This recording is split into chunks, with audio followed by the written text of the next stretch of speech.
mabuhay kayo sa inyong mga pagtulong. Ano ba yun? Bakit ano? Huwag mo na akong tabagin, baby. Simula ngayon, maghiwalay na lang tayo. Babe, parang wala. Dapat everyday 2-5. Parang bigay mo sa uwa ko, pero pa sa akin ha. Ako, gusto ko mabilis eh. Motorbike nga, hindi ka marunong magmumotor ka pa? Yan ang naman tayo, baby. Kaya iisip mo yung ulo ko, baby. Ang kontak ko. Tapos dito. Si Mama. Anong sabi ng balita?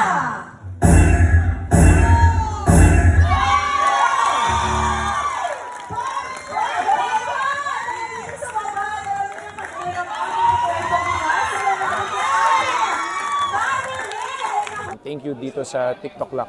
For this segment, nakaka-inspire po to. Sumasalamin sa talagang tunay na buhay ng mga kapuso natin.